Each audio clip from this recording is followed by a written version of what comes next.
انہوں نے کہا کہ ہمیں ایک جگہ روشنی نظر آ رہی ہے، ہم جاتے ہیں، تم یہیں ٹھہرو، ہم پتہ لگا کر آئیں کہ راستہ کدھر سے جانا ہے، یا کوئی خبر لے کر آئے، یا کوئی آگ لے کر آئے، ٹھنڈی بھی بہت زیادہ تھی، تاکہ ہم اس سے گرمی حاصل کریں۔ موسیٰ علیہ السلام طور پہاڑ پر گئے، وہاں جانے کے بعد ایک بقعہ زیتون کا درخت، اس میں سے آواز آئی، اے موسیٰ کہ میں تمہارا خدا ہوں، میں اللہ ہوں، اور تمہیں وَأَنَا اخْتَرْتُكَ کہ تم کو میں نے چن لیا، یعنی منتخب کر لیا اپنے سفیر کے لیے، پیغام کو پہنچانے کے لیے میں نے تم کو سلیکٹ کر لیا۔ اب تمہارا کام کیا ہے؟ وَأَنَا اخْتَرْتُكَ فَاسْتَمِعْ لِمَا يُوحَىٰ، ہم نے موسیٰ علیہ السلام کی طرف وحی کی اور کہا کہ تم غور سے سنو، جو تمہاری طرف وحی کی جا رہی ہے اس سے غور سے سنو۔ اور کیا وحی کی گئی؟ انی انا اللہ، کہ میں تمہارا خدا ہوں، میں تمہارا رب ہوں، فاعبدنی، میری عبادت کرو۔ آج دنیا میں ہر شخص اپنی غلامی یہ سب اپنی غلامی کرانا چاہتے ہیں، باپ اپنا غلامی کرانا، بیٹا اپنا غلامی کروانا چاہتا ہے، میری عبادت کرو، میری غلامی کرو۔ اور ہم جو باپ کی غلامی کرتے ہیں یہ اللہ کے کہنے کی وجہ سے، اگر اللہ منع کر دے تو ہم نہیں کرتے، اگر اللہ کہہ دے کہ ہم وطن سے مخالفت کریں تو یہ اللہ کی وجہ سے ہم وطن سے محبت کر رہے ہیں، بیوی سے محبت اللہ کی وجہ سے، بیٹے سے محبت اللہ کی وجہ سے ہے، اور قوم سے محبت اللہ کی وجہ سے ہے۔ یہ اللہ نے کہا کہ صرف اور صرف میری عبادت کرو، فاعبدنی، میری عبادت کرو، وَأَقِمِ الصَّلَاةَ لِذِكْرِي، اور میری یاد کے لیے نماز بھی قائم کرو۔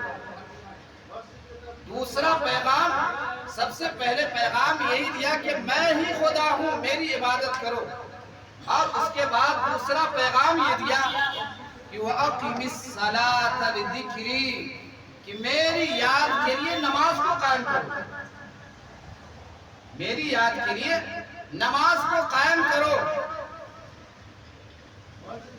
اور تیسرا پیغام یہ دیا کہ اللہ نے کہا کہ یہ دنیا ختم ہو جائے گی، ہم تمہیں دوبارہ پیدا کریں گے۔ آج کہیں بھی یہ چیز نہیں بتایا جاتا کہ ہمیں دوبارہ پیدا ہونا ہے، قیامت آنی ہے، یہ چیز کہیں بھی نہیں بتایا جاتا۔ یہ چیز اللہ کا سفیر بتاتا ہے، اللہ کے نائبین بتاتے ہیں کہ قیامت آنی ہے، قیامت برحق ہے، تمہیں دوبارہ زندہ ہونا ہے، یہ چیز اللہ کے نبی بتاتے ہیں۔ اور اللہ تعالیٰ نے فوراً یہ بھی کہا وَمَا تِلْكَ بِيَمِينِكَ يَا مُوسَىٰ۔ اب موسیٰ علیہ السلام نے کہا کہ اللہ آپ جو کہہ رہے ہیں کہ ہم آپ کے نبی ہیں، آپ نے ہم سے بات کیا ہے، آپ جانتے ہیں اور میں جانتا ہوں، قوم تو نہیں جان رہی کہ تم نے اللہ سے بات کیا ہے یا نہیں کیا ہے، اب قوم کیسے مانے گی؟ وہ اللہ نے کہا کہ ہم تم کو کچھ نشانیاں دیں گے، تم کو ہم کچھ نشانیاں دیتے ہیں۔ تو اللہ تعالیٰ نے فوراً کہا کہ وما تلك بیمینک یا موسیٰ، اے موسیٰ تمہارے دائیں ہاتھ میں کیا ہے؟ اب یہاں اے موسیٰ تمہارے دائیں، اتنا لمبا سنٹینس اللہ کو بولنے کی کیا ضرورت ہے؟ آپ کہتے تھے کہ تمہارے دائیں ہاتھ میں کیا ہے؟ یا ما ھذا، یہ کیا ہے؟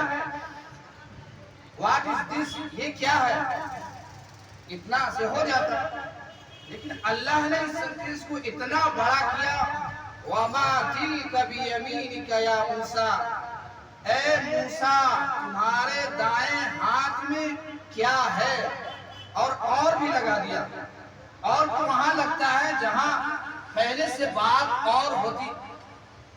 ہوتی آ رہی ہو، یہ چیز اور یہ چیز، اور پہلے ہی بات میں اللہ تعالیٰ اور بھی لگا رہا ہے۔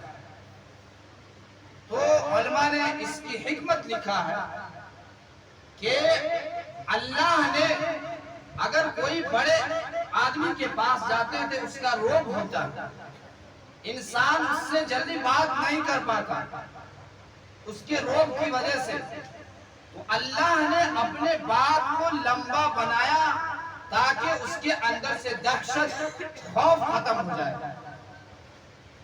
تو موسیٰ علیہ السلام بھی جان گئے کہ اب موقع ملا ہے، ہم بھی لمبا بات کریں۔ وما تلک بیمینک یا موسیٰ قال ہی عصای اتوکأ علیہا واحش بہا علی غنمی ولی فیہا مآرب اخری، کہ موسیٰ علیہ السلام نے کہا کہ یہ میری لاٹھی ہے، میں اس سے ٹیک لگاتا ہوں، میں پتا جھاڑ کر بکریاں کو کھلاتا ہوں، اس کے علاوہ اور بہت ساری کام کرتا ہوں۔ وہ اللہ نے پوچھا تھا یہ کیا ہے، تو کہا دیتے لاٹھی۔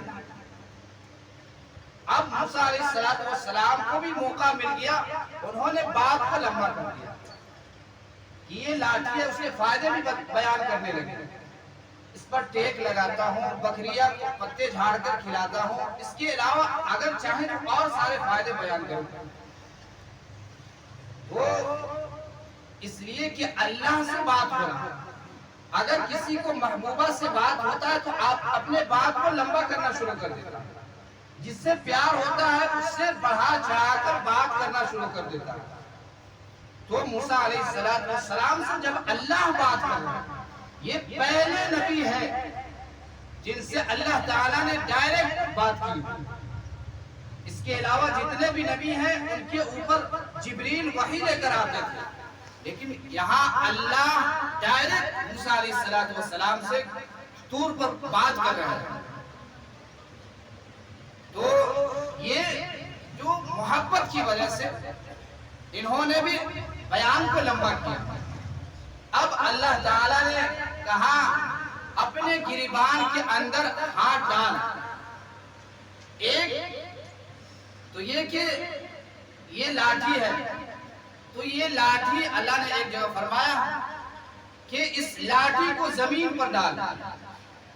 اب معجزہ حضرت موسیٰ علیہ السلام کو اللہ دے رہے ہیں تاکہ اس کے ذریعے سے تم لوگوں کو بتاؤ۔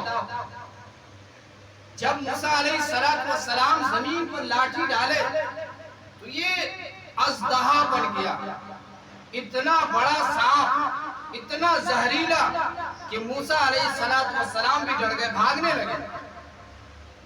اب اگر ہم ہوتے تو کہتے کہ نبی ہو کر بھاگ رہے ہیں، ایک فطری چیز ہے، ڈر ہر ایک کو ہوتا ہے، ڈر ہر ایک کے اندر ہے۔ موسیٰ علیہ السلام بھی بھاگنے لگے۔ اگر اس وقت موسیٰ علیہ السلام کو اللہ اس طرح نہیں کراتے تو فرعون کے سامنے مقابلہ نہیں کر سکتے۔ تو اللہ نے کہا کہ اقبل، پلٹ کر آ، اور اس سے اپنے ہاتھ میں پکڑ۔ تو موسیٰ علیہ السلام نے ہاتھ میں لیا تو وہ لاٹھی بن گیا۔ یہ سانپ، یہ دنیا میں جو جادو دکھاتے ہیں یہ صحیح معنوں میں نہیں ہوتا، جادوگر کو ڈر نہیں لگتا، لیکن یہ تو جادو نہیں تھا، دکھانے والوں کو بھی ڈر لگ رہا ہے، اس لیے کہ یہ حقیقت میں صاف ہے۔ اب دوسرا معجزہ یہ دیا کہ تم اپنے ہاتھ کو گریبان میں ڈال، جب ڈال کر نکالے تو سورج سے بھی زیادہ روشن، چمکدار، روشنی والا بن گیا۔ اب اللہ تعالیٰ کے نبی صلی اللہ علیہ وسلم کو حکم یہ دیا کہ تم اور تمہارے بھائی ہارون اب فرعون کے پاس جاؤ۔ بعض آیت میں یہ ہے کہ اے اللہ ہمیں یہ نبی نہ بنا، ہمیں یہ نبوت نہ دے، اور دوسری جگہ دوسری آیت میں ہے کہ معی ربی، ایسی کوئی آیت ہے کہ اے اللہ ہمارا ساتھ میرے بھائی ہارون کو بھی نبی بنا دینا۔ پہلے انہوں نے کہا کہ مجھے نبی نہ بنا، میرے بھائی کو نبی بنا دینا۔ یہ دنیا میں پہلا ایسا شخص ہے جو اپنے بھائی کے لیے نبوت مانگ رہا، اس سے بڑھ کر کوئی دنیا میں ایسی چیز نہیں ہے جو نبوت سے بڑھ کر۔ لیکن موسیٰ علیہ السلام نے دعا مانگ کر اپنے نبی کو اللہ سے نبی بنوا دیا۔ اللہ سے تو اللہ سے دعا کرے کہ اللہ تعالی ہم سب کو ان واقعات سے سبق حاصل کرنی چاہیے۔ یہ صرف یوں ہی واقعات نہیں ہے، اس میں ہمارے لیے سبق ہے، ہمارے لیے ایک طریقہ ہے کہ ہم ان واقعات سے سبق حاصل کریں، ہم اپنی زندگی کو بھی نبی کے طریقے کے مطابق سنوار سکتے ہیں۔ یہ صرف سننے کے لیے نہیں ہے بلکہ اس پر عمل کرنے کے لیے۔ اور بات انشاءاللہ اگلے جمعہ ہوگا۔